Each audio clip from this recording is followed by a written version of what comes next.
October 23rd, 1983. Ring any bells?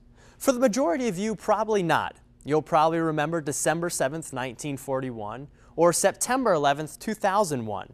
However, October 23rd, 1983 is just as significant in our country's history, as well as our cores. Many argue it's the day the War on Terror truly began. It was a Sunday morning, and just like many Sundays, the Marines were enjoying a couple extra hours of sleep during their deployment to Beirut, Lebanon. Dave Maderas was a private first class who had just finished up his motor transport course. His final test was scheduled for Monday. I woke up at 6 a.m. on Sunday morning. We were in a GP tent, sleeping on cots, and I looked around, and I was like, man, all these guys are still sleeping. And probably for one of the first times in my life, I chose to go back to sleep versus eat, which is a rare occasion. I don't do that often. HM3 Mark Alcala was serving as a platoon hospital corpsman with Bravo Company, positioned on the southern end of the airport. I hadn't been to sleep for terribly long, and so I was pretty down and out. Major Bob Jordan was the Marine spokesman for the 24th Marine Amphibious Unit. He was with his crew in these fire truck bays not far from the BLT headquarters. About 6 o'clock, I woke up my normal time. I could see the sun shining through the bullet holes in the corrugated door of the fire bay door where we slept. So I rolled away from the door and pulled my Snoopy blanket up over me to catch a few more winks. Greetings to the families of Battalion Landing Team 1-8. Lieutenant Colonel Larry Gerlach, the commanding officer of 1-8, was in the BLT headquarters. It was both his command post and his barracks. Around 6:20 a.m., everything changed.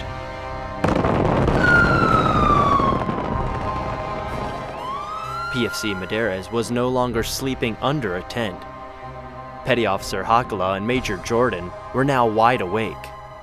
Colonel Gerlach was no longer in the BLT building. What was the largest non-nuclear explosion on the planet had just wiped the building out. A 12,000-pound explosion that would ring for decades. America lost 241 Marines, sailors, and soldiers in the rubble that day. Terrorists finally landed a powerful hit. That's their playbook. They built their playbook over time. And I would call it like a cult who is following an ideology, and they're building their playbook based on how we respond to certain things.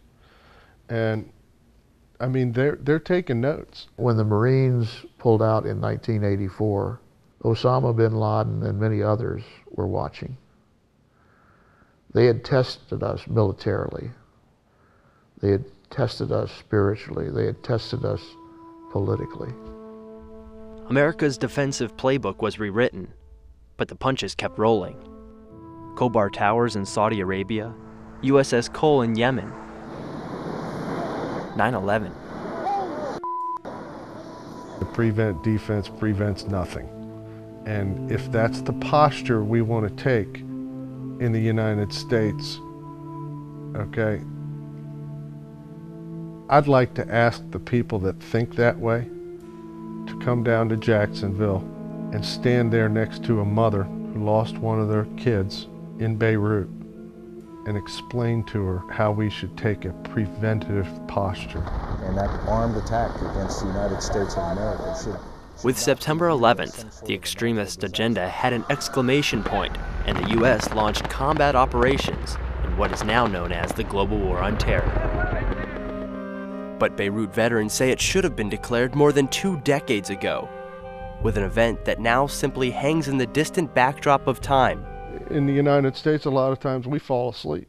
They do something and they let it die out, and we're all excited about, the price of gasoline or whatever the topic of the day is, and we totally lose sight of an issue that really has a lot of substance to it. I think many of us wonder, had we taken a firm stance and a firm response at that time, all these other attacks that took place in the coming decades, would they have been tried? Would they have been attempted? All of the Beirut veterans we interviewed live by a common motto: our first duty is to remember. Lieutenant Colonel Gerlach still remembers. He's still in a wheelchair because of it. He doesn't remember the blast itself.